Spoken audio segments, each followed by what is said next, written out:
মেয়েরা দ্বিতীয় বিয়েকে কিভাবে দেখে, কিভাবে দেখা উচিত, আপনি কিভাবে দেখেন? বর্তমানে যে দ্বিতীয় বিয়ে নিয়ে এত কথা উঠছে, এটার ভিতরে প্রচুর নোংরামি হয়। যেদিন প্রথম স্ত্রী, এতদিন তো ফ্রেন্ড ফ্রেন্ড বোন বোন খেলা খেলছে, এরপর যখন সতীন সতীন খেলা শুরু হচ্ছে, দুইজন তো কখনো এরকম কেসও আমি শুনেছি এবং আমার এক্সপিরিয়েন্সও হয়েছে, মারামারি লেগে গেছে মেলার মধ্যে। প্রথম তালাক, দ্বিতীয় তালাক, তৃতীয় তালাকের যে প্রথা আছে, ওগুলোও তো আমরা আসলে মানতে চাই না। ইনফ্যাক্ট আমি বলবো অনেক ক্ষেত্রে এগুলো সম্পর্কে আমাদের জ্ঞানই নাই। কোথায় কোন হুজুর ফতোয়া দিছে যে গোপনে বিয়ে করে গোপনে রাখা যাবে? গোপনে বিয়ে, গোপনে ডিভোর্স, ঝামেলা নাই। ডিপ ডাউন ইনসাইড আমি এটা জানি খারাপ, আমি তাও ফতোয়া খুঁজতে থাকবো। একটা যেটা আমার সাথে ঢিল লাগবে ওইটা আমি ফলো করা স্টার্ট করব। যেই এক্সেপশনালি আপনি কিছু ফ্যামিলিকে দেখেন যারা দ্বিতীয় বিয়ে বা তৃতীয় বিয়ে করে ভালো আছে, তারা খুবই লো প্রোফাইল মেনটেন করেন, দ্বিতীয় তৃতীয় চতুর্থ বিয়ে নিয়ে খুবই উত্তেজিত সোশ্যাল মিডিয়ায়। কিন্তু তার আসল গল্পটা হচ্ছে যে সে বিভিন্ন বড় বড় ব্যবসায়ীদের কাছে দ্বিতীয় বিয়ের নামে মেয়েদেরকে সাপ্লাই দিচ্ছে। তাদেরকে গিয়ে গিয়ে বলতেছে যে আপনি তো একটা বউ আছে, আপনি আরেকটা মেয়েকে বিয়ে করেন, এই 1 বছর পরে বাদ দিয়ে দিন, ডিভোর্স দিয়ে দিন, অসুবিধা, এটা হালাল, আপনার প্রথম বয়স জানানোর দরকার নেই। এইভাবে এটা একটা দ্বিতীয় তৃতীয় চতুর্থ বিয়ের নামে একটা প্রস্টিটিউশনের একটা সার্কেল উনি তৈরি করছে এবং এটার জন্য মোটা অঙ্কের টাকাও নিচ্ছে। খুব কষ্টকর হলেও সত্যি কথা, দ্বিতীয় বিয়ে আসলে ছিল, পরকীয়াও ছিল এবং পতিতাবৃত্তি ছিল। এটা ধীরে ধীরে এখন অনেক বেশি প্রমিনেন্ট হচ্ছে। ধর্মের দোহাই দিয়ে অধর্ম পালন করি এবং এটা আমার খুব লজ্জা লাগে যখন এগুলো দেখি। দেখেন, একটা সুস্থ সমাজে নারীদের উৎসাহিত করা উচিত দ্বিতীয় বিয়ের জন্য ক্ষেত্র বিশেষে, এবং পুরুষদের আসলে দ্বিতীয় বিয়ে করার ইনসেন্টিভ খুব কম। সে চিন্তা করবে এখানে তো আসলে হেডেক বেশি, দুশ্চিন্তা বেশি, এর থেকে এক বউ নিয়ে থাকা ভালো, যদি সে আসলে দায়িত্বর জায়গাটা চিন্তা করে। বিয়ের বাজারটা অদ্ভুতভাবে আমরা যেভাবে ইন্টারপ্রেট করি সোশ্যাল মিডিয়াতে, ওরকম একেবারেই না। তো বিয়ের বাজারটা কেমন? বিয়ের বাজারটা কোন দিক থেকে অসম? এটা বলতে আমার খুব কষ্ট লাগে, কিন্তু সত্যি কথা, একটা ছেলের অপোজিটে কিউয়ে দাঁড়ানো 10 জন মেয়ে থাকে, সে অবিবাহিত হোক অথবা ডিভোর্সড হোক। শুনতে খুব বাজে শোনা যায় শব্দগুলো, বাট এগুলো রিয়েল লাইফ সিনারিও। আমরা মেয়েরা সমতায় বিশ্বাস করি, কিন্তু আমরা এখনো এটা বিশ্বাস করি আমার চেয়ে আমার হাজবেন্ড একটু উপরের কোয়ালিটির হবে। বউ প্যান প্যান করে, জামাই ঘ্যান ঘ্যান করে, বাট দিনের শেষে এই সংসারটা না থাকার সাফারিং আরো অনেক বেশি। বাচ্চাটা ঘ্যান ঘ্যান করে, কিন্তু বাচ্চাটা যদি না থাকতো সেই শূন্যতার কষ্টটা আরো অনেক বেশি।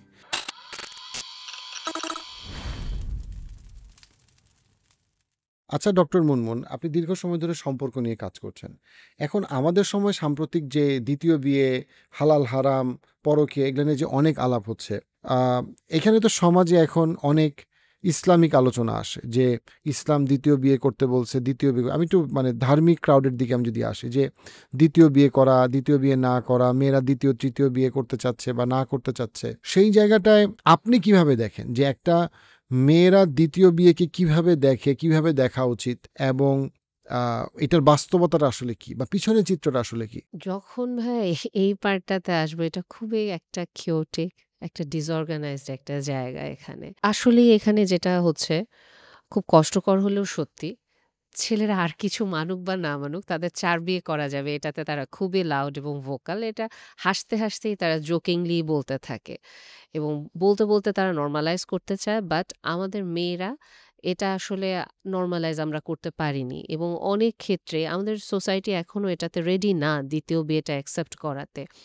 এবং এখানে আরো যেটা কষ্টকর, যে আপনি আসলে দ্বিতীয় বিয়ে করার নিয়তে আপনি কি আসলে দ্বিতীয় বিয়ে করছেন, নাকি আসলে আপনি কাইন্ড অফ আপনার যে লাস্ট বা লালসা বা আপনার যে মানে সংযম কম, এটাকে আপনি জাস্ট একটা সম্পর্কে চলে গিয়েছেন পরকীয়াতে, তারপরে হালাল করার জন্য যখন ধরা পড়ে গেছেন, তখন আপনি বলছেন না আমি তো আসলে দ্বিতীয় বিয়ে করার জন্য পাত্রী খুঁজেছি বা এরকম। এবং আমি বলছি না দ্বিতীয় বিয়ে করা মানা, কারণ আমি আমার মানে পেশেন্ট ডিল করতে গিয়ে এটা আমার এক্সপিরিয়েন্সে দেখেছি এবং খুব কাছের কাছ থেকেও দেখেছি যে কিছু ক্ষেত্রে দ্বিতীয় বিয়ে করে কিছু মানুষ, স্বামী এবং 2 স্ত্রী খুব ভালো আছেন। এবং তাই আমি বলছি না যেটা একেবারেই আমি বাদ দিয়ে দিব না, এটা কিছু ক্ষেত্রে ভালো রাখে। বাট আমার প্রবলেমটা ওখানে, বর্তমানে যে দ্বিতীয় বিয়ে নিয়ে এত কথা উঠছে, এটার ভিতরে প্রচুর নোংরামি হয়।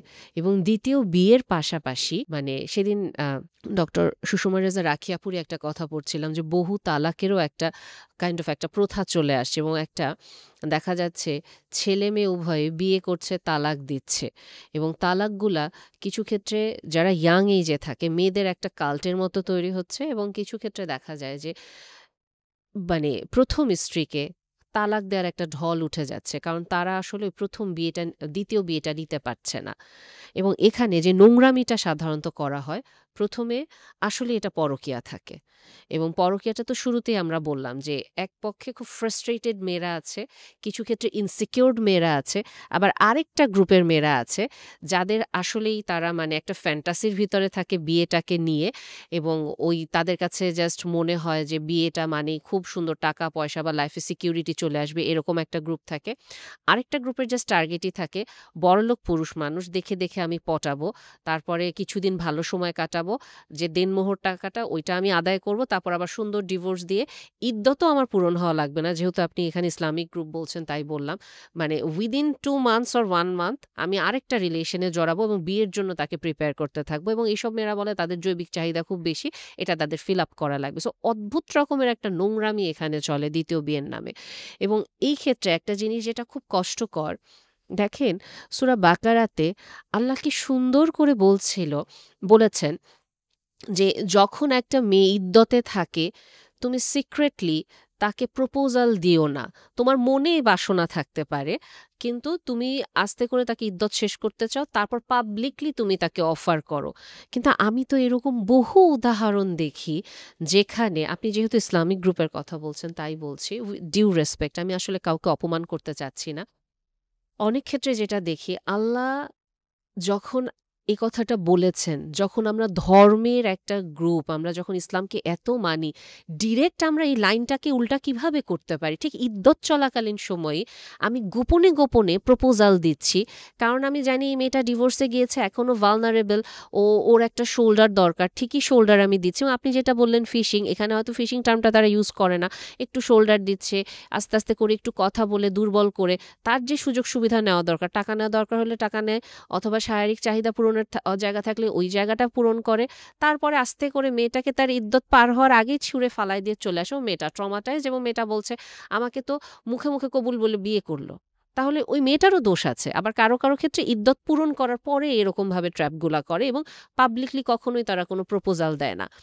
আর প্রথম স্ত্রী যারা আসলে থাকে, অনেক ক্ষেত্রেই যেটা হয় দেখেন, মানে ৪০ বছর বয়সে গিয়ে বাচ্চা সহ যখন বাচ্চাদের বিয়ের বয়স হয়ে যাচ্ছে, উনি তো স্ত্রীর চেয়ে মা বেশি, এবং ওই সময়ে তার আসলে সংসারটা ছেড়ে যাওয়া সম্ভব হয় না। এবং অনেক ক্ষেত্রে আপনি যেটা বললেন যে বাবাদের দায়িত্বহীনতা, অনেক ক্ষেত্রে তো আসলে আজকাল ছেলেমেয়েরা বিয়ে থেকে বিমুখ হচ্ছে বাবাদের কারণেই, দায়িত্ব পালন করে না, মারধর করছে, মাকে অপমান করছে। তাহলে পুরুষ মানুষ কি এরকমই? আমি কিভাবে বিয়ে করব? এরকম বিভিন্ন রকমের ভয় থাকে, এবং প্রথম স্ত্রীও আসলে চায় না যে আমি এই পুরুষ মানুষটাকে ছেড়ে চলে যাই। অনেক ক্ষেত্রে আমার খুব কষ্ট হয় যখন আমি ওদেরকে বলি যে আপু আপনি এখানে আসলে আপনার ডিসিশনটা কি হবে, আপনি কন্টিনিউ করবেন নাকি থাকবেন না? কেউ কেউ বলে আপু আমি আসলে এখানে থাকবো, আবার কেউ কেউ বলে যে আপু আমি জাস্ট আমার সন্তানের বিয়ে দিয়ে দেওয়ার পরে চলে যাব। কেউ কেউ বলে যে না, অসম্ভব, আমি আর থাকবই না, আমি চলে যাব। এবং আলটিমেটলি চলে যান এবং কষ্ট পান।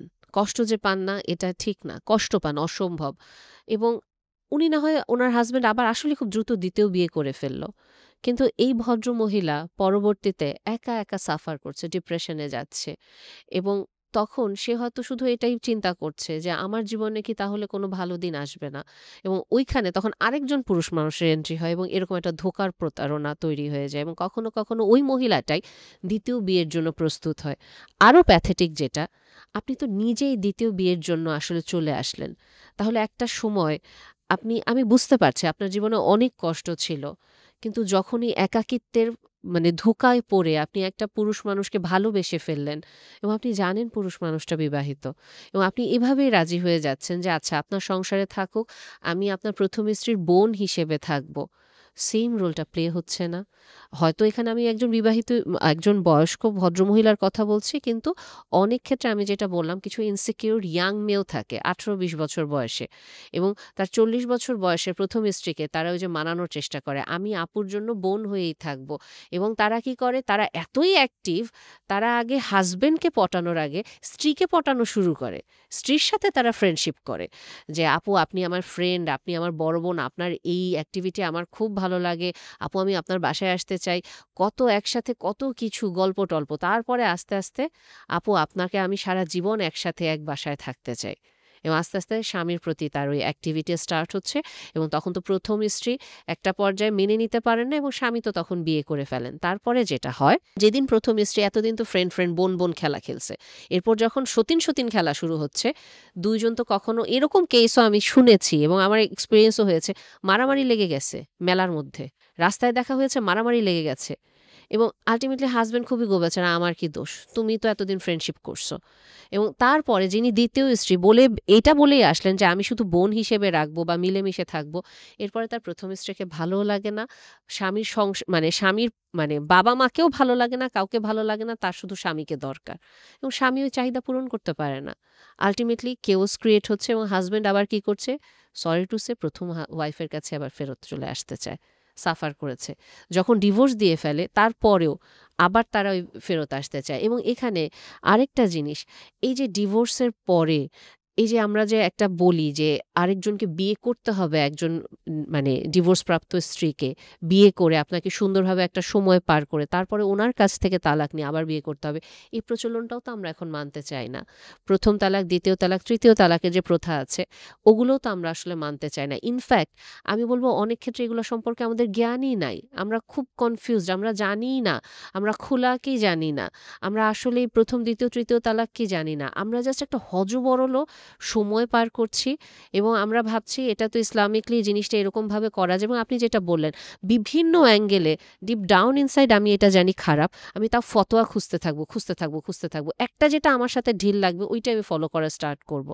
সো আমরা আসলে ধর্মের দোহাই দিয়ে অধর্ম পালন করি এবং এটা আমার খুব লজ্জা লাগে যখন এগুলো দেখি। যদিও আজকে আমাদের টপিকের বাইরে, অনেক নতুন প্রজন্মের ছেলেমেয়েরা ইসলাম ছেড়ে চলে যায়। বাবা মা বা মুরব্বীরা এত ইসলাম ইসলাম বলছেন, ইসলাম তো আসলে এত নোংরা জিনিস শেখায়, এই অশান্তি শেখায়, তাহলে তো এটা করা যাবে না। কিন্তু ওরা কিন্তু ইসলামটা পড়ে না।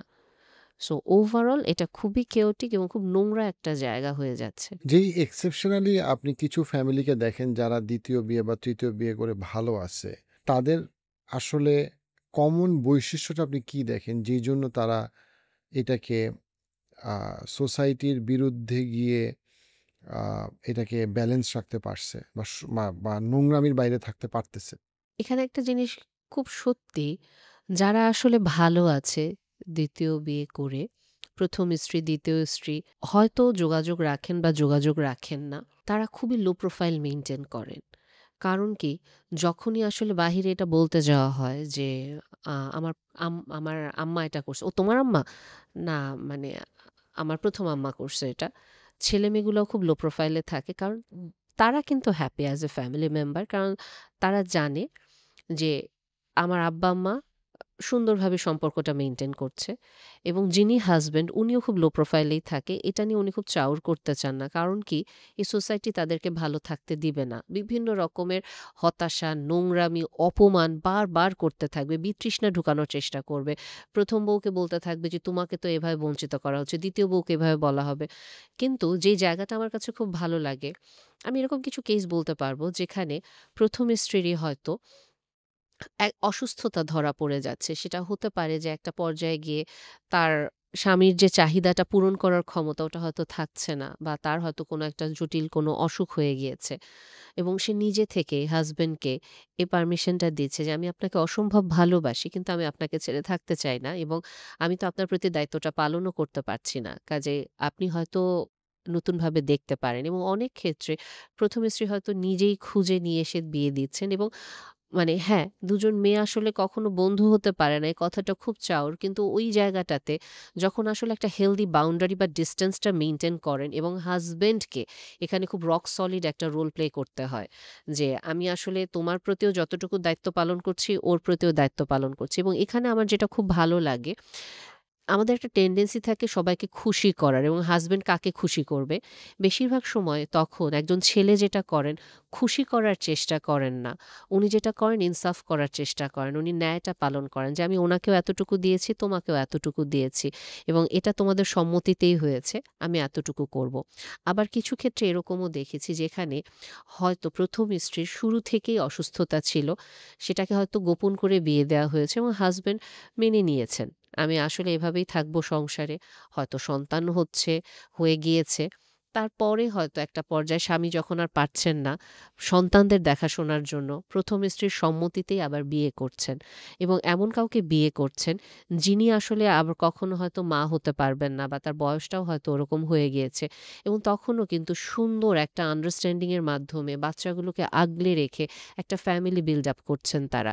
এবং এখানে সন্তানরাও খুশি, অ্যাডজাস্ট করতে কষ্ট হয়, তখন স্বামীও খুশি থাকেন এবং প্রথম স্ত্রীও কিছু ক্ষেত্রে নিজের মতো করে একটা জগৎ তৈরি করে নিতে পারেন, উনিও ভালো থাকেন। আবার কখনো কখনো এরকম পরিবারও আমি দেখেছি যেখানে হাজবেন্ড সম্মতি নিয়েই নিয়েছেন যে আমি আসলে তোমার সাথে আমার এরকম কিছু একটা দোটানা আছে বা টানাপোড়েন চলছে যেটা আসলে সম্ভব হচ্ছে না, এবং আলটিমেটলি আমি এখন বিয়ে করতে চাইছি, তুমি কি মনে করছো?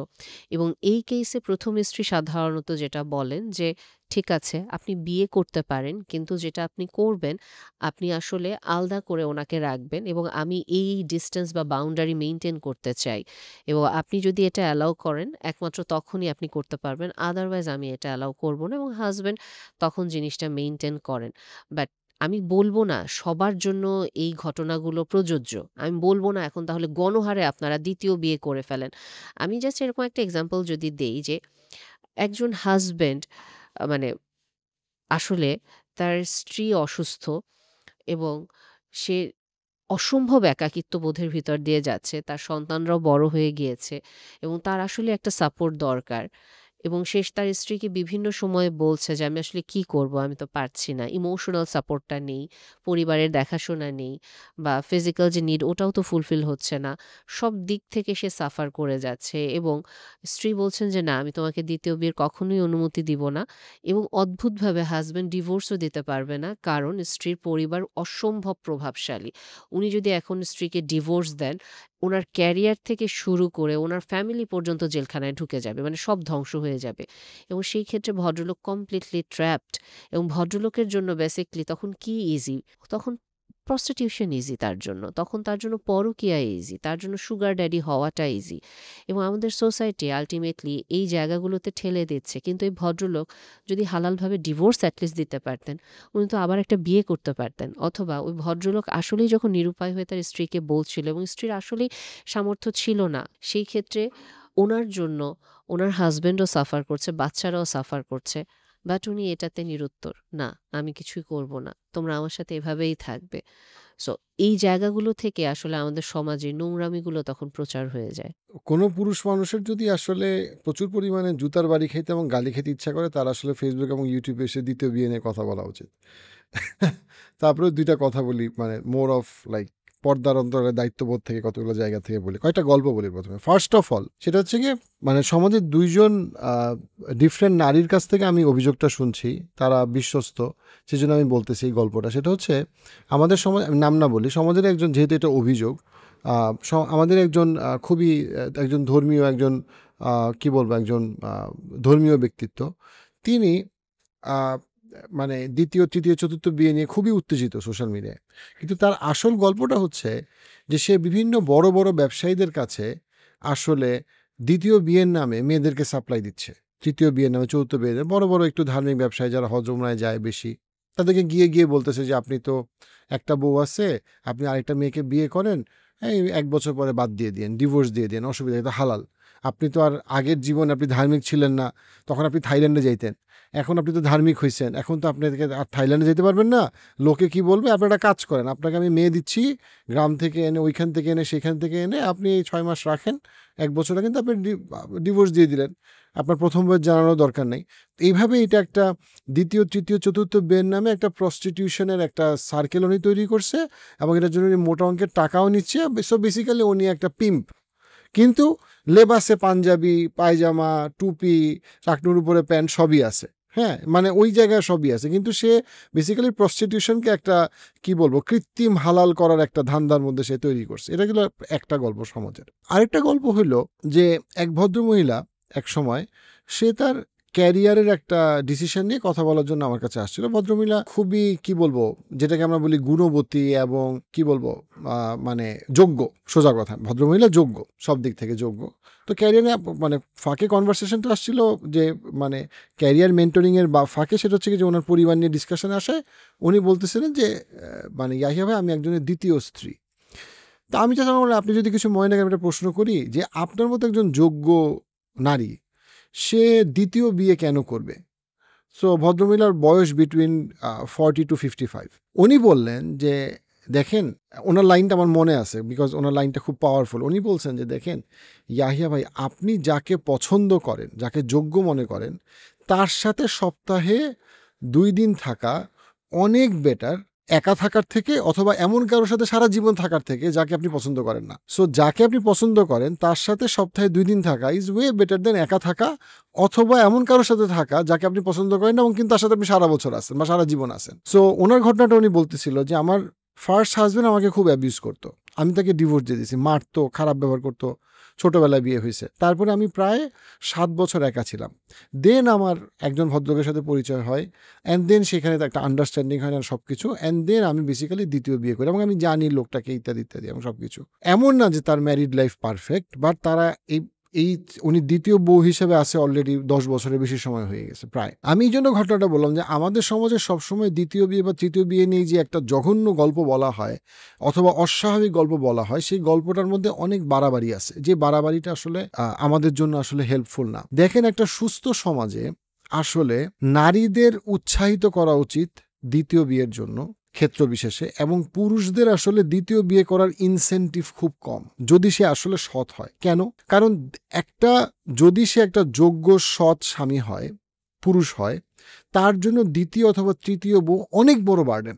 কিভাবে বার্ডেন? সে আসলে কি পাচ্ছে, কি হারাচ্ছে? সে স্বাভাবিকভাবে তাকে আরো বেশি সময় পরিবারে দিতে হবে, বেশি পরিমাণে কনফ্লিক্ট ম্যানেজ করতে হবে, বেশি পরিমাণে বাচ্চাদেরকে সময় দিতে হবে, বেশি পরিমাণে সে যখন সমান ভাগে দিতে যাবে তো সমান ভাগে দেওয়ার তার যে স্ট্রেস, এবং সবচেয়ে কথা তাকে 3টা পরিবারের দায়িত্ব নিতে হবে কম্পেয়ার টু একটা পরিবার। সেইটার এগেনস্টে কি পাচ্ছে? সে যদি আসলে জেনুইন পুরুষ হয়, সে চিন্তা করবে এখানে তো আসলে হেডেক বেশি, দুশ্চিন্তা বেশি, এর থেকে এক বউ নিয়ে থাকা ভালো।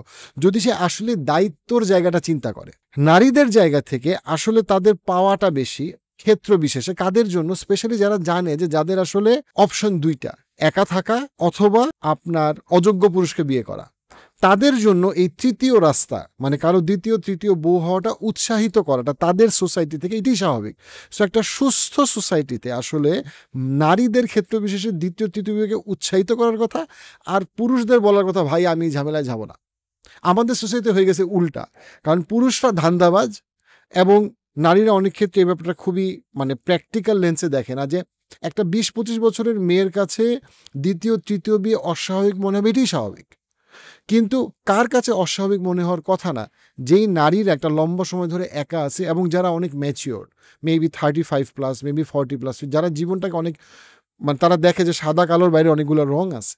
সো প্র্যাকটিক্যালি আমাদের সমাজে যখন এখানে ইসলামিক শরীয়তের পয়েন্টটা আসে, আমার কাছে মনে হয় যে দিনের শেষে ইসলামিক শরীয়তের একটা বাস্তবতা যেটা, সেটা হচ্ছে যখন একটা সমাজের মানুষের আখলাক খুব খারাপ, মানুষ অমানুষ হয়ে গেছে বা ভিতর থেকে বেয়াদব হয়ে গেছে, তখন না সে শরীয়তকে তার পছন্দ মতো সে ব্যাখ্যা করে এবং সে এমন ফতোয়া খুঁজে যেটাতে তার যে লোভ লালসা এটা জাস্টিফাই করা যায়। সে ওই ফতোয়া খুঁজে, ওই হুজুর খুঁজে, ওই বই খুঁজে।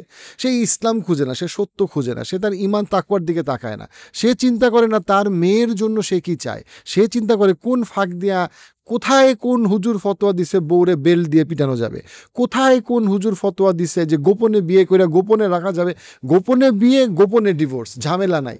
অর্থাৎ সে যখন তার আখলাক খারাপ, যখন তার ইমান দুর্বল, তখন সে ইসলামে কিছু দূর আসছে কিন্তু অনেক তার আখলাকের জায়গা থেকে আসে নাই, তার বাইরের থেকে হয়তো সে দাড়ি টুপি পরে। এরকম মানুষ সমাজে আনফর্চুনেটলি অনেক বেড়ে গেছে, এরকম পুরুষ অনেক বেড়ে গেছে। এবং যেহেতু নারীদের সংখ্যা অনেক বেশি, এই জন্য পুরুষ অনেক ক্ষেত্রে এই সুযোগগুলো নেয় বদমাইশি করার, সেটা ইসলামের নামে এবং ইসলামের নাম ছাড়া।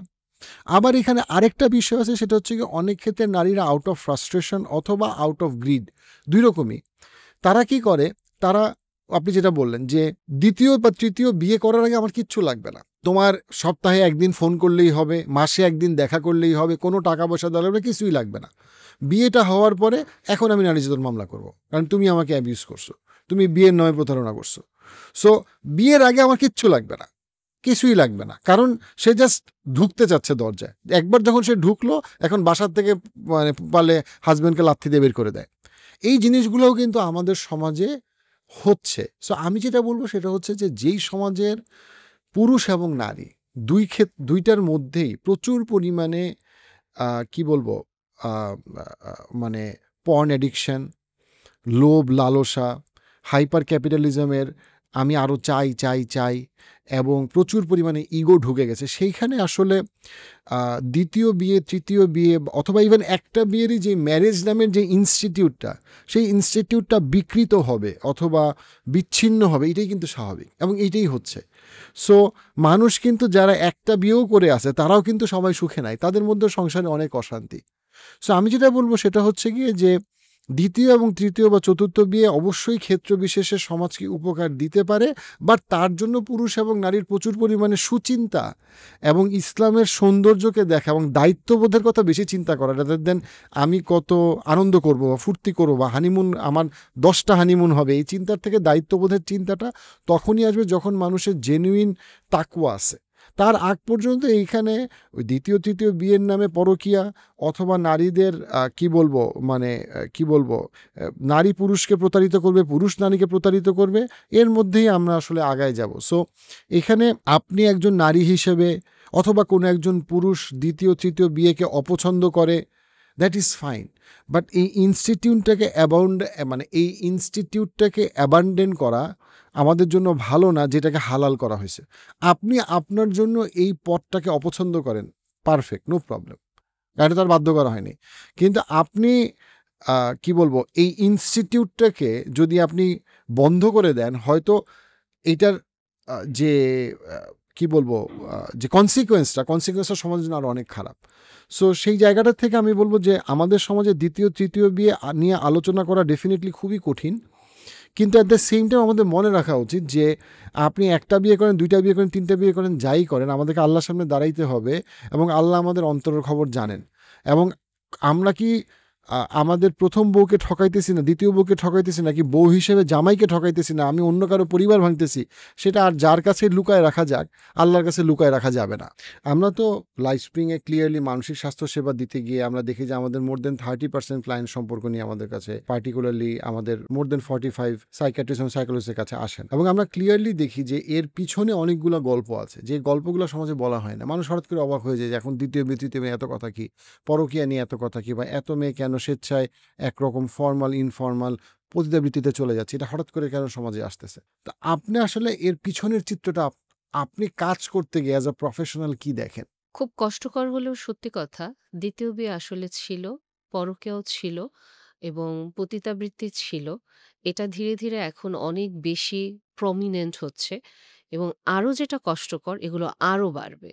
এবং এটা বাড়ার পেছনে আমার কাছে যেটা মনে হয়, আমাদের পরিবারগুলো ভেঙে যাচ্ছে এবং আমাদের ভেতরে কোনো স্থিরতা নেই। আমরা সম্পর্কের কোনো যত্ন নিতেই পারি না এবং আমরা অসম্ভব রকমের ভুল সিদ্ধান্ত নিই এবং এই ভুল সিদ্ধান্তের পিছনে সোশ্যাল মিডিয়া বলেন বা ওভারঅল আমাদের যে সোশ্যাল এখন যে মেন্টাল মডেলটা ক্রিয়েট হচ্ছে, এগুলো অনেকাংশে দায়ী। আমাদের বাবা-মারাও আসলে এগুলো তৈরি করতে আমাদেরকে অনেক বেশি ইনফ্লুয়েন্স করে ফেলছেন এবং অনবরত আমরা এখানে প্রোডাক্ট হয়ে যাচ্ছি, যেখানে আমাদের কাছে সেল করা হচ্ছে মেয়েদেরকে বিভিন্ন রকম ভুল ইনফরমেশন। অনেক ক্ষেত্রে আমরা মেয়েরা এভাবে চিন্তা করে দেখছি যে আসলে ছেলেরা অনেক খারাপ, so do not settle for less, নিজের ক্যারিয়ারটা নিজেকে সামলাতে হবে, বা আমি একটা বয়স পরে গিয়ে আমার বাচ্চা নিতে পারবো বা আমি বিয়ে করতে পারবো, বা আমাকে যেভাবেই হোক কার উপর ডিপেন্ড করা যাবে না, লাইফে একা থাকবো, সারা জীবন তো আমি কম্প্রোমাইজ করে এসেছি, আবার কেন নতুন করে কম্প্রোমাইজ করব, সো আমি আমার লাইফটা একাই কাটাতে চাচ্ছি। এই যে অনেকে আমাদেরকে বলছে 50-60 বছর বয়সে যে আমি তো অনেক ভালো আছি, কিন্তু এই সিনারিওগুলো আসলে আমাদের মেয়েদের একটা সময় পরে ভাবতে বাধ্য করে আমি আসলে ভালো নেই। এবং এটা না ২০ বছর বয়সে, ৩০ বছর বয়সে ঠিক বোঝা যায় না। ৪০-এ কিছুটা বোঝা যায়, ৫০-এ কিছুটা বোঝা যায়। এখন মেয়েদের যেটা অভিযোগ থাকে, তাইলে কি শুধু আমরা মেয়েরা সাফার করি? ছেলেরা সাফার করে না? ছেলেরা কেন করবে না? কিন্তু বাস্তবতা এটাই। ছেলেরা আসলে ওভাবে সাফার করছে না এবং বিয়ের বাজারটা অদ্ভুতভাবে আমরা যেভাবে ইন্টারপ্রেট করি সোশ্যাল মিডিয়াতে, ওরকম এক্কেবারেই না। এক্কেবারেই না। তো বিয়ের বাজারটা কেমন? বিয়ের বাজারটা কোন দিক থেকে অসম?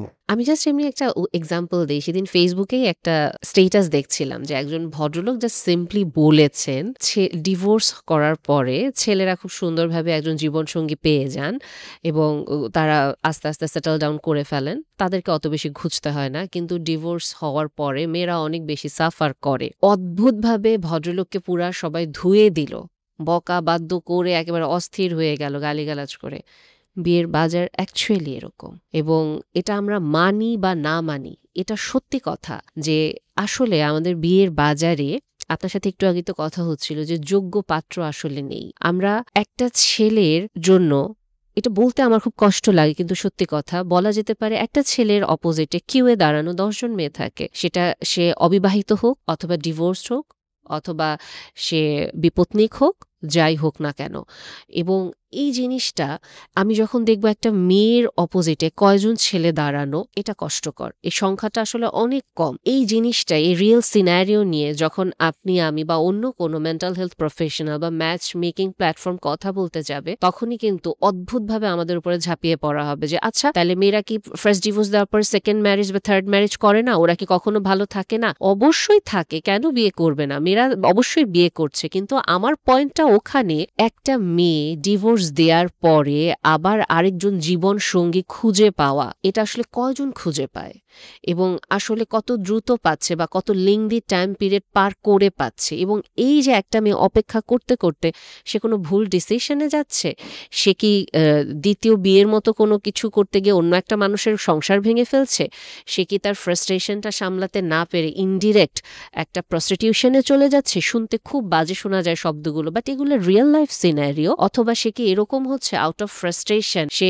আসলে কোনো কিছু না পেয়ে আলটিমেটলি পরকীয়ার মতো একটা সম্পর্কে জড়িয়ে যাচ্ছে। এবং এই কথাগুলো যখন বলছি, এগুলো প্রত্যেকটা আমাদের বাস্তব অভিজ্ঞতা থেকে বলছি। এটা যে শুধুমাত্র আমার একার চেম্বারের 4 দেয়ালের গল্প এমন না। আমি বলতে পারি যে আমাদের যারা মেন্টাল হেলথ প্রফেশনাল হিসেবে কাজ করছে, আমাদের কলিগ থেকে শুরু করে অন্যরা, সবাই আসলে আমাদেরকে সেম সিনারিওটাই হয়তো বলবে, এক একজন এক একভাবে বলবে, কিন্তু সিনারিও এক্সাম্পলটা সেমই থাকছে। এই জিনিসটা কি, এই বাস্তবতাটা আসলে আমরা কেন মানতে চাই না? আমার কাছে যেটা মনে হয়, আমাদের মেয়েদেরকে বলা হয় do not settle for less.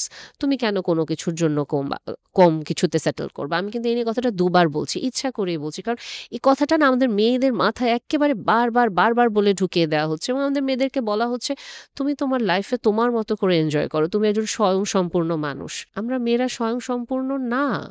আমাদের মেয়েদের আসলেই পার্টনারশিপের দরকার হয়। একটা মেয়ের তো প্রবলেম সলভিং মেকানিজমই হচ্ছে ভেন্টিলেশন, কথা বলতে হয়।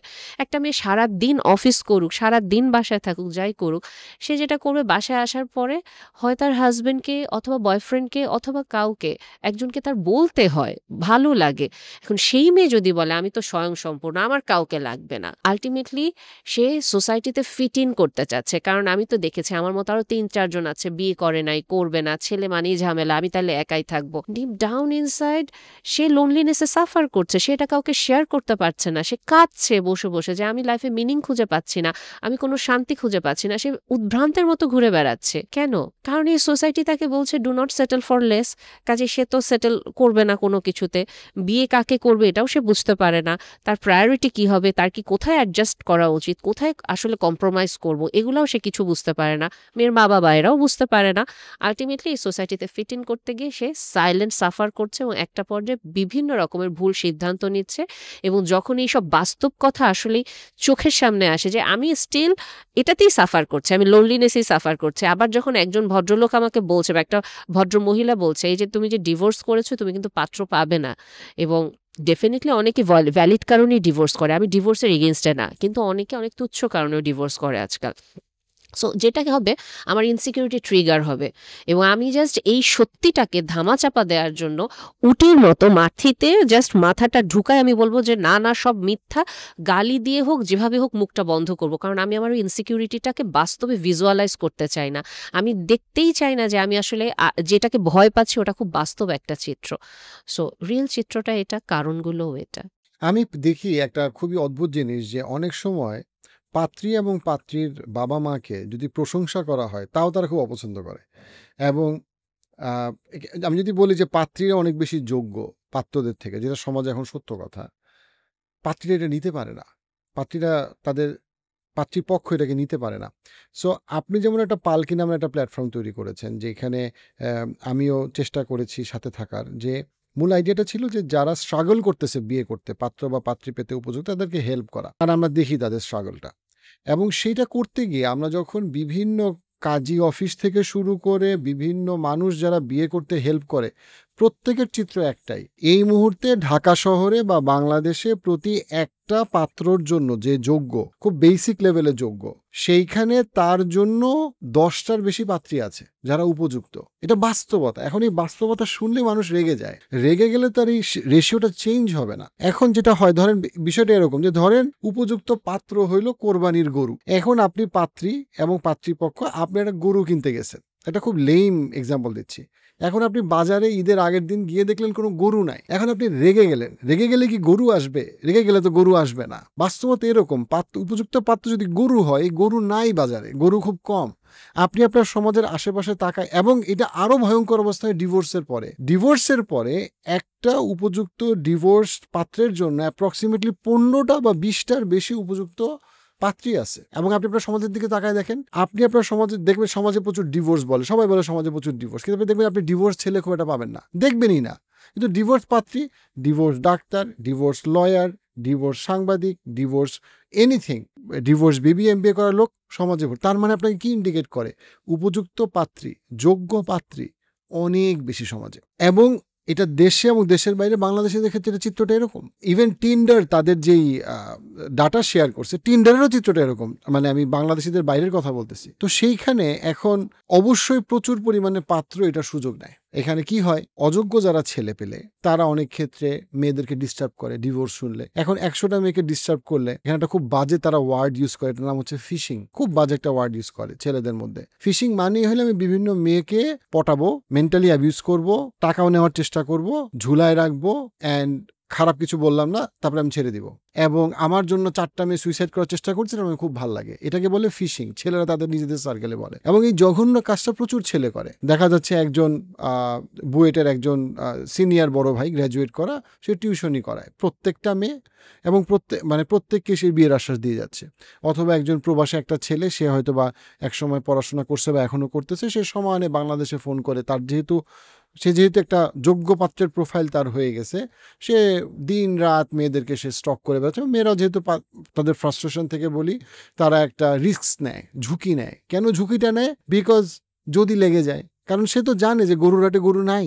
এই যে সমাজের বাস্তবতা, এই সমাজে অবশ্যই ছেলেরা এটাকে অ্যাবিউজ করে, বিশাল সংখ্যায় করে। কিন্তু অ্যাট দ্য সেম টাইম পাত্রীরা এই বাস্তবতাটাকে, বা পাত্রীপক্ষ এই বাস্তবতাটাকে মানতে চায় না। তারা মনে করে এটাকে মেনে নেওয়া আমার ইগোর সাথে যায় না। কিন্তু এটা তো ইগোর ব্যাপার না। আপনি সিম্পলি দেখেন, গত 20 বছরে আপনি যদি ঢাকা ইউনিভার্সিটি অথবা জাহাঙ্গীরনগর ইউনিভার্সিটি অথবা নর্থ সাউথ ইউনিভার্সিটিতে ছেলে মেয়ের রেশিও দেখেন, আপনি দেখবেন মেয়েদের রেশিও অনেক বেড়ে গেছে। একটা এক্সাম্পল, যে মেয়েরা অনেক বেশি পড়াশোনা করতেছে, অনেক বেশি এমবিএ করতেছে। এটা একদিকে খুবই ভালো যে মেয়েরা পড়াশোনায় আগাচ্ছে।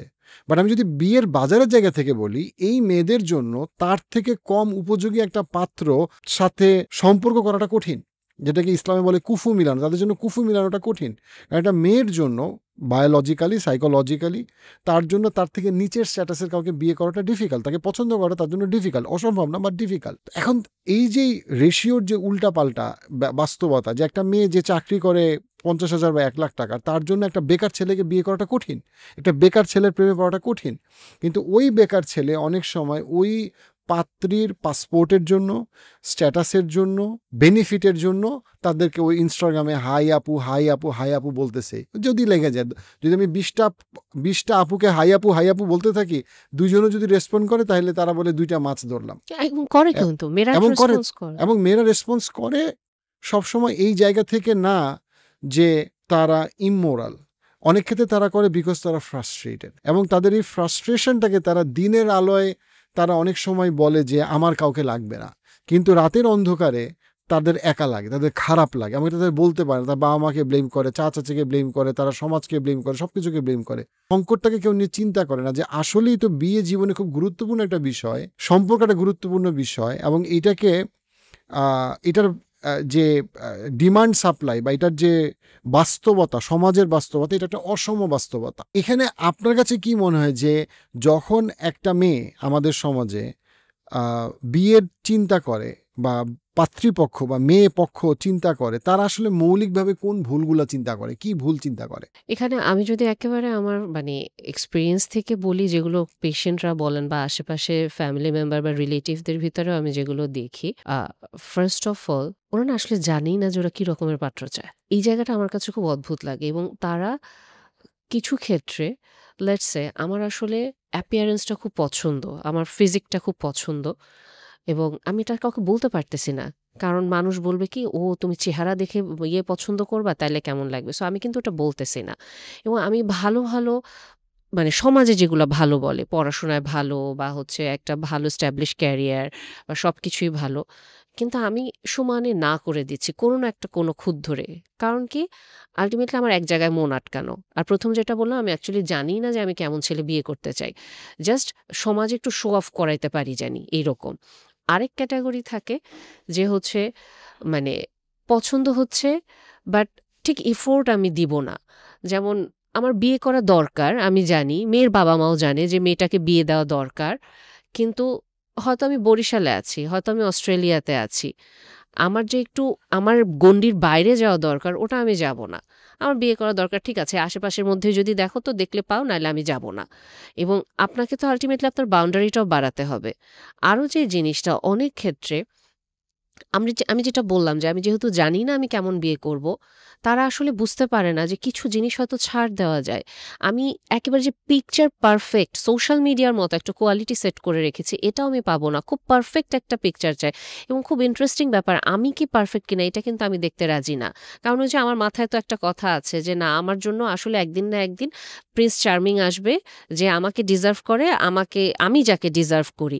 সো আমি তার জন্য বসে আছি। এবং অনেক সময় আমি এরকমও দেখেছি, বলতে খুব কষ্ট লাগে, ২০ বছর বয়স থেকে হয়তো পাত্র খোঁজা হচ্ছে, ছোটোখাটো ভুল ধরা হচ্ছে, কখনো ক্যারিয়ারে, কখনো মানে চেহারাতে, কখনো হচ্ছে পরিবারে, কখনো দেখা যাচ্ছে পড়াশোনাতে, কখনো উচ্চারণে, এরকম করতে করতে তার বয়স ৩৫ পার হয়ে গেছে।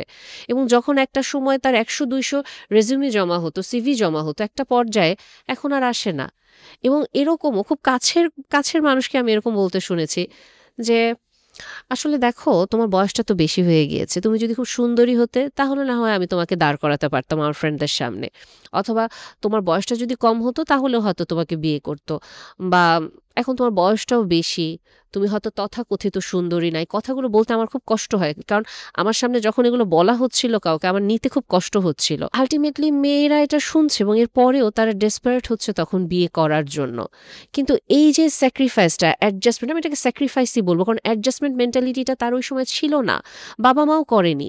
কিন্তু যদি একটু অ্যাডজাস্টমেন্ট করতো, যদি দেখতো যে আসলে আমার ক্যালিবার কি, আমার কোয়ালিফিকেশন কি, বা আমি যে এরকম পিকচার পারফেক্ট মানুষ চাচ্ছি, আসলে ওই মানুষটা কি এরকম হবে।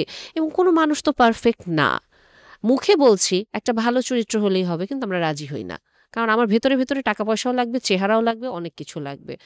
এবং আপনি যে একটা কথা বললেন না একটু আগে, যে একটা বেকার ছেলে কিন্তু ঠিকই মানে একটা মেয়েকে কোনো না কোনোভাবে বিয়ে করতে পারবে, কিন্তু একটা প্রতিষ্ঠিত মেয়ে একটা বেকার ছেলেকে আসলে বিয়ে করতে চাইবে না। এখানেও আমি মেয়েদেরকে অনেক সময় বলি, আপনারা তো ইকুয়ালিটিতে বিশ্বাস করেন, সমতায় বিশ্বাস করেন, এবং আলটিমেটলি দেখেন, আপনি যখন বলেন নারী পুরুষের সমতা, আমি অন্য কোনো ডিসকাশনে যাচ্ছি না। আপনি বলছেন যে আহ, ছেলেদের সমান সমান আমরা আগাচ্ছি।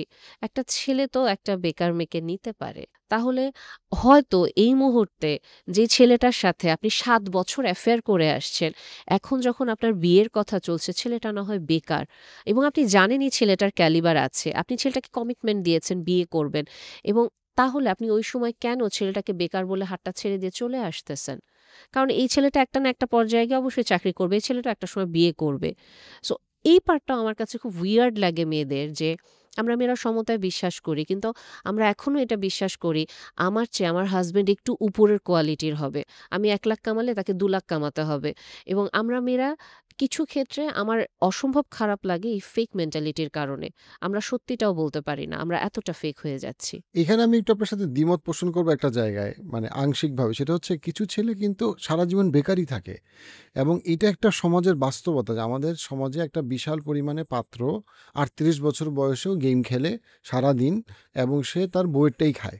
সে সংসারে কোনো দায়িত্ব পালন করে না, এবং এই সংখ্যাটা আশঙ্কাজনকভাবে বাড়তেছে। ছেলেরা addicted, porn addicted, drug addicted, game addicted, এবং সে তার বউয়ের টাকায় চলে, তার কোনো রকম কোনো মেরুদণ্ড নাই। সো একটা পাত্রী যখন সচেতন হয় যে না আচ্ছা এই ছেলেটা কি দায়িত্বশীল, তখন অনেক সময় দেখা যায় একটা দায়িত্বশীল পাত্র পাওয়া বেশ ডিফিকাল্ট। এবং এটা সত্য কথা। আমি যদি আমার কি বলবো গ্রেটার সোশ্যাল সার্কেল দেখি, আমি যাদের সাথে দেখছি স্কুল, কলেজ, ইউনিভার্সিটি, চাকরি ক্ষেত্রে দেখছি, আমি ক্লিয়ারলি দেখছি যে মেয়েরা অনেক বেশি কি বলবো অনেক ক্ষেত্রে রেসপন্সিবল ছেলেদের থেকে, অনেক ক্ষেত্রে, অনেক এটা ব্যাপারে। অবশ্যই, এটা আমি একমত। মেয়েরা অনেক ক্ষেত্রে অনেক বেশি কমিটেড, ছেলেরা কমিটেড না। ঘুম থেকে উঠবে না, ঠিকমতো সময় ক্লাস করবে না, জয়েন করবে না, অ্যাসাইনমেন্ট দিবে না, ইন্টারভিউতে আসবে না। আপনি একটা র্যান্ডম জব ইন্টারভিউতে দেখেন না, আপনি র্যান্ডম একটা জব ইন্টারভিউতে আপনি দেখবেন 80টা মেয়ে আসছে, 20টা ছেলে আসছে, ছেলেরা নাই, সিম্পলি নাই। ছেলেদের drug addiction problem, crime problem, জেলখানায় ছেলেরা, করোনায় বেশি মারা যায় ছেলেরা, ছেলেরা স্ট্যাটিস্টিক্যালি মেয়েদের থেকে কম বাঁচে, ছেলেরা আত্মহত্যা বেশি করে, ছেলেদের সংখ্যা কম। অন টপ অফ ইট যে ছেলেরা মানে ফিজিক্যালি বেঁচে আছে তাদের অনেক রকম স্ট্রাগল আছে। সেই স্ট্রাগলগুলোর জন্য সেই ছেলেটা তো জানে বিয়ের বাইরেও সে চাইলে সে একা নাই। সবাই তো ধার্মিক না, সে চাইলে প্রেম করতে পারতেছে, পরকীয়া করতে পারতেছে, নাইট ক্লাবে যেতে পারতে, যাদের টাকা পয়সা আছে তাদের কথা বলতেছি, যাদের ধর্ম জ্ঞান কম বা আগ্রহ কম। তো সেই জায়গাটায় ছেলেরা মনে করে করলে করলাম, না করলে নাই, আমি কেন স্টাক থাকবো। বাট একটা টোটাল ক্যাপিটালিজম যত কি বলবো অ্যাগ্রেসিভ হয় তত বেশি কিন্তু আসলে এটা ছেলেদের পক্ষে যায়, মেয়েদের পক্ষে যায় না। কেন? ক্যাপিটালিজম ইনএভিটেবলি ছেলেদেরকে বলবে তুমি যদি 1000টা গার্লফ্রেন্ড রাখতে পারো তাহলে, এবং সারাদিন পর্ন দেখতে পারো, দেন তুমি কেন খামাখা একটা বউরে তুমি এত টাকা পয়সা দিবা, বউয়ের জন্য এত কমিটমেন্ট রাখো, you can do whatever you want. So capitalism আসলে অ্যান্ড্রু টেটদেরকে তৈরি করে, যারা ফান্ডামেন্টালি পিম্প, যারা মেয়েদেরকে সত্যিকার অর্থে রেসপেক্ট করে না, তারা ফ্যামিলিকে রেসপেক্ট করে না, তারা মেয়েদেরকে টিস্যু পেপারের মতো ব্যবহার করে। মেয়েরা কিছু ক্ষেত্রে বুঝে না বুঝে তারা মাতৃত্বকে এবং স্ত্রীর জীবনকে অপছন্দ করে তারা পতিতাবৃত্তির জীবনকে প্রত্যক্ষ বা পরোক্ষভাবে সমর্থন করে, এবং সারা পৃথিবীতে এই জন্য পতিতাবৃত্তি বাড়তেছে। এবং তারা খেয়াল করে না যেই স্ত্রীর জীবনকে আমি অসম্মানজনক মনে করলাম, সেই আমি এমন একটা জেনারেশন অফ মেয়ে তৈরি করলাম যারা পতিতাবৃত্তিকে স্বাভাবিক মনে করতেছে।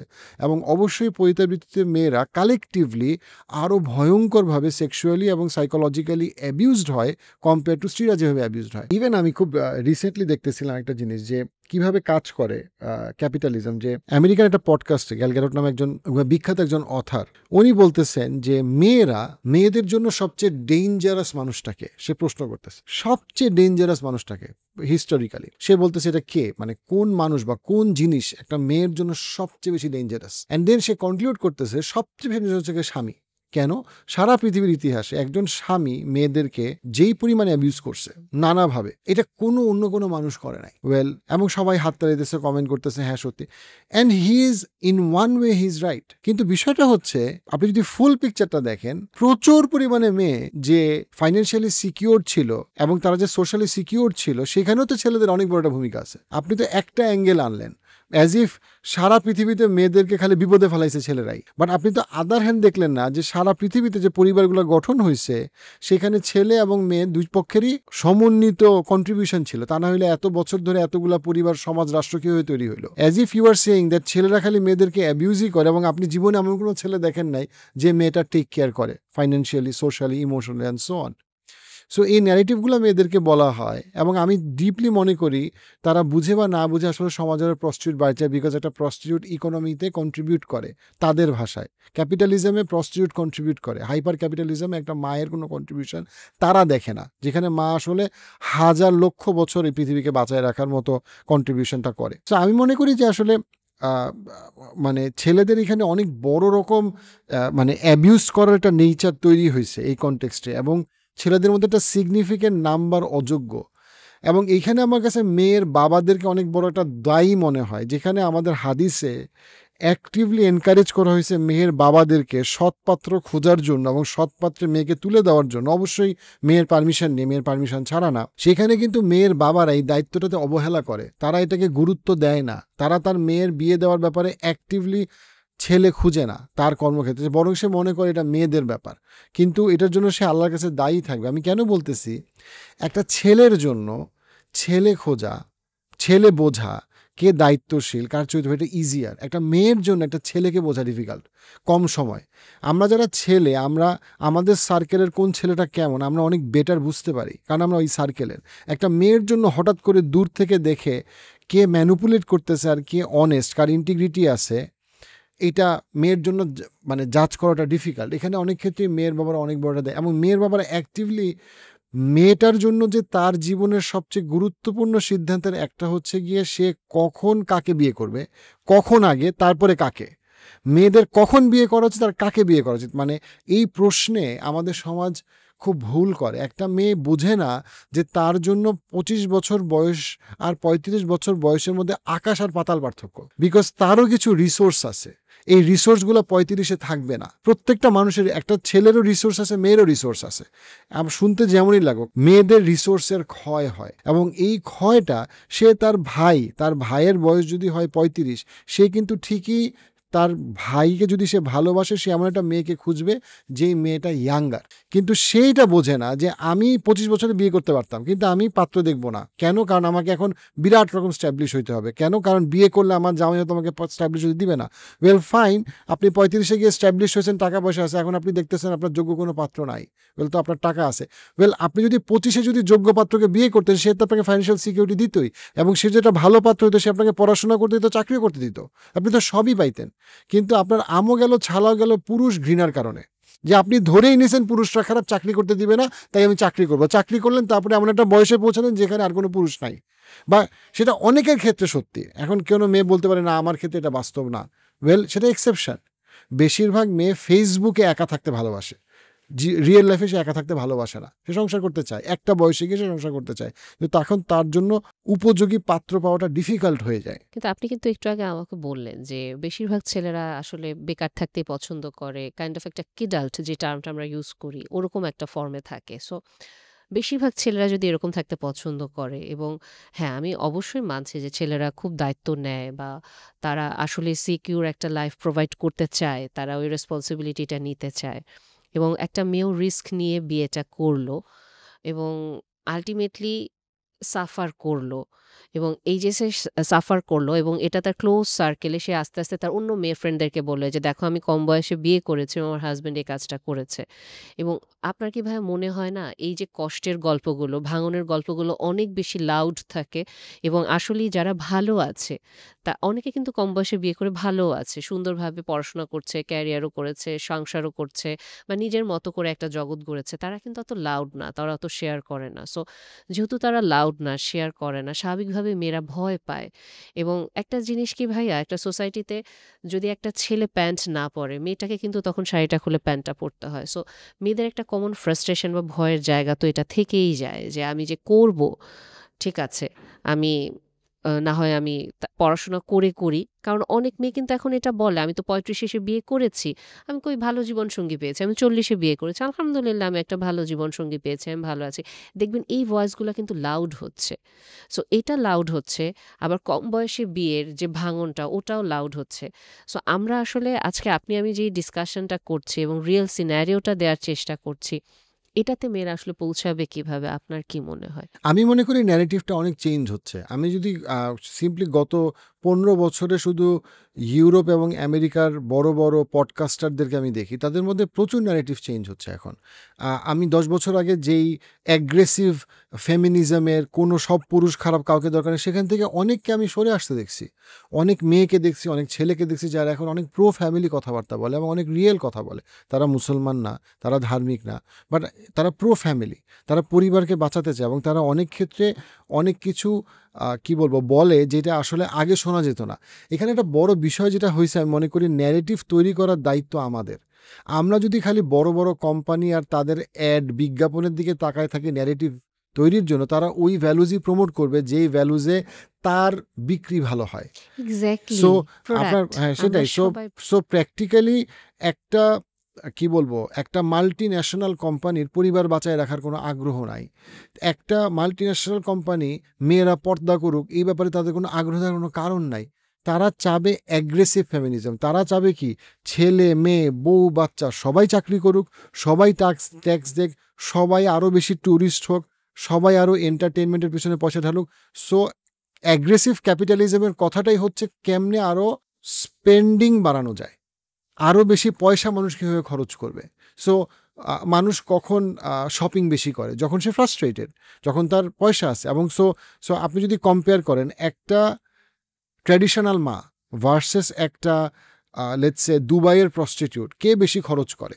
ডেফিনেটলি কে বেশি খরচ করে, এটা ক্লিয়ার। সো দ্য ক্যাপিটালিজম কাকে চাবে, কাকে প্রমোট করতে চাবে, কার গল্প প্রমোট করতে চাবে? কিন্তু এখানে অ্যাট দ্য সেম টাইম যে ট্র্যাডিশনাল মা, তারও অনেক ভয়েস আছে, তার অনেক বলার আছে। এখন এখানে একটা জিনিস আমার কাছে মনে হয় যে বোধ ছেলে এবং মেয়েরা আমরা অনেক সময় মিস করি, সেটা হচ্ছে লাইফ একটা সাফারিং। অবশ্যই সংসার করে কেউ পারফেক্ট নাই, বউ প্যান প্যান করে, জামাই ঘ্যান ঘ্যান করে, জামাই এই বউ ওই রকম। বাট দিনের শেষে এই সংসারটা না থাকার সাফারিং আরও অনেক বেশি। বাচ্চাটা ঘ্যান ঘ্যান করে, কিন্তু বাচ্চাটা যদি না থাকতো সেই শূন্যতার কষ্টটা আরও অনেক বেশি। আমরা খালি সংসার জীবনের সাফারিংয়ের গল্পটাকে সামনে আনি, বা সংসার জীবনের সাফারিংয়ের বাইরে সংসার না থাকলে যে সাফারিংটা হইতো, সেই সাফারিংটার মানে পয়েন্টটাকে আমরা আনিই না, অ্যাজ ইফ সেটা এক্সিস্ট করে না। বাট এটা টাইম যে আমরা আসলে 1950s-এ, 1900 সালে, আরও আগে হিস্টোরিক্যালি আমরা যে পডকাস্টে যে কথাগুলো বলছি, এগুলোই তো বলা হইতো, এটাই তো মেইন স্ট্রিম ছিল। সো ওই মেইন স্ট্রিমে আমাদের কাউন্টার ন্যারেটিভটাকে স্ট্রং করে আমরা যখন নিয়ে আসব, তখন আমরা দেখব যে সবাই আসলে এইটাকে একসেপ্ট করবে বা একসেপ্ট করে। আপনার কাছে কি মনে হয় যে ধরেন আমরা তো অনেক ক্রাইসিস নিয়ে কথা বললাম, তারপরে তো মানুষ সুখে আছে, তারপরে তো মানুষ একটা ভালো স্বপ্ন দেখতে চায়, সেই জায়গা থেকে মানে আসলে উত্তরণের পথে যদি আমরা কিছু কথা বলি, যে আসলে এই পুরো জিনিস থেকে একটা ইয়াং ছেলে ইয়াং মেয়ে যখন দেখতেছে, বা একটা ডিভোর্স ছেলে ডিভোর্স মেয়ে যখন দেখতেছে, মানে তাদের জন্য সর্ট অফ মানে অ্যাকশন পয়েন্টগুলো কি, কীভাবে সে এই একটা অসুস্থ সমাজ যেখানে অনেক রকম নোংরামি চলতেছে, সেইখানে সে আসলে কোন জিনিসগুলো তার বোঝা উচিত, শেখা উচিত, চিন্তা করা উচিত, যত্ন করা উচিত? ফার্স্ট অফ অল আমি যেটা বলবো, আপনার কথা থেকে এটা আসলে বোঝা যায় যে বিয়ে মানে শুধু হচ্ছে আমার ফ্যান্টাসি ফুলফিল করা না।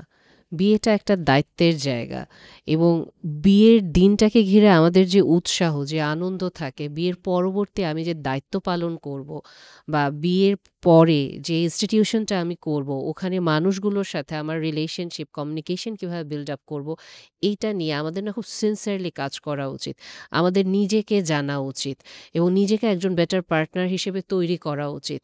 এবং যখন আমরা যার যার জায়গা থেকে আমরা জাস্ট দায়িত্বটা পালন করতে চাইবো, ক্যারিয়ারকে ফোকাস করে না গিয়ে আমি একটা হেলদি টাইম আমি মেনটেন করার ট্রাই করব, যে আমি এই সময়টার ভিতরে বিয়ে করতে চাচ্ছি, বা এখন আমি আসলে আমার বিয়েটাকে দেরি করতে চাচ্ছি না, সোসাইটির ট্র্যাপে আমি পড়তে চাচ্ছি না, এবং আমি জানি আমি নিজে কীরকম, তাহলে আমি কীরকম পাত্র পছন্দ করতে চাচ্ছি বা পাত্রী পছন্দ করতে চাচ্ছি। এবং আলটিমেটলি আস্তে আস্তে করে আল্লাহর উপরে তাওয়াক্কুল করে ইস্তেখারার নামাজ পড়ে দেন আমরা আগাতে পারি। এবং যে জিনিসটা, ডিভোর্স যদি হয়ে যায় কোনো একটা কারণে, ডিভোর্স ডেফিনেটলি হতেই পারে, এটা প্রয়োজন কিছু কিছু ক্ষেত্রে, বাধ্যতামূলক। তারপরেও আমরা আসলে অনেক বেশি কষ্ট পাচ্ছি, বা আমরা থেমে যাব, কাউকে বিশ্বাস করতে পারবো না, আবার খুব দ্রুত কারোর সাথে সম্পর্কে জড়িয়ে যাব, এটাও না। নিজেকে একটু হিল করি, একটু টাইম নেই, দেন এগেইন আমরা আস্তে আস্তে করে পাত্র বা পাত্রী দেখতে থাকি, এবং আমরা জিনিসটাকে নর্মালাইজ করি যে একজন মানুষ যখন দ্বিতীয় বিয়ে করতে যাবে, একটা মেয়ে বা ছেলে, বিশেষ করে মেয়েরাই, তাদেরকেও আমরা যেন এটা না বলি যে দ্বিতীয় সময় বিয়ে করবা, তুমি আর কেমন ছেলে পাবা, তাদেরকে আমরা খুব বেশি ভয় না দেখাই। এবং যেই জিনিসটা খুব দরকার আমার মেয়েদের জন্য মনে হয়, কারণ আপনি তো বললেনই যে ছেলেদের বিয়েটা খুব বেশি দ্রুত হয়, মেয়েদেরটা হয় না, এটা আমিও দেখেছি। সেই ক্ষেত্রে আমরা মেয়েরা যেন আমাদের নিজেদেরকে একটু হিল করি, দেন আমরা ওয়াইজ ডিসিশন নেই যে আমি কি আসলেই কারো দ্বিতীয় স্ত্রী হতে চাই, অথবা নাকি আমি আসলে কি করব, আমার জীবনটাকে আমি কিভাবে গুছাবো। অ্যাটলিস্ট আমরা কাউন্সেলিংয়ে বসি। আমি অবশ্যই বলবো এখানে আমাদের পালকি যে ম্যারেজ মিডিয়া প্ল্যাটফর্মটা, এখানে আমরা কাউন্সিলরের মাধ্যমে আপনার পার্টনারের সাথে আপনার কম্প্যাটিবিলিটি বা অ্যাডজাস্টমেন্টটা সব কিছু ম্যাচিং করে কথা বলে দেন আমরা অফার করি। সো আপনারা আমাদের এই প্ল্যাটফর্মটাতেও আসতে পারেন, যেখানে আপনি একটা প্রপার ডিসিশন মেক করতে পারবেন যে আমি একবার ডিভোর্স হয়ে গিয়েছে, এখন আমি আসলে কি করব। কারণ অনেকে ক্লুলেস থাকে, অনেকে ভুল সিদ্ধান্ত নেয়। সো আমি বলবো যে জাস্ট পেশেন্ট থাকা, নিজেকে প্রস্তুত করা এবং মিনিংফুল লাইফের দিকে আগাতে থাকা। কারণ অনেক সময় বিয়ে হয়তো হচ্ছে না, এটা আমার জন্য একটা ট্রায়াল। আমার লোনলিনেস আমার জন্য একটা ট্রায়াল। তার মানে তো এটা না যে আমার লাইফে আর কোনো কিছু করার নেই। আমি অন্য দিকগুলাতে ফোকাস করি, অন্য দিকটা গোছাতে থাকি। হ্যাঁ, এটা আমার একটা কষ্ট আছে। কিন্তু আমার যেন সঠিক সময়ে উদ্যোগটা নেওয়া হয়, এফোর্টটা দেওয়া হয় বিয়ের জন্য। আমি যেন জাস্ট ফেলে না রাখি, বিয়েকে অবহেলা করে পরে জানি এটার পিছনে না ছুটি। এটা আমি খুব বলব।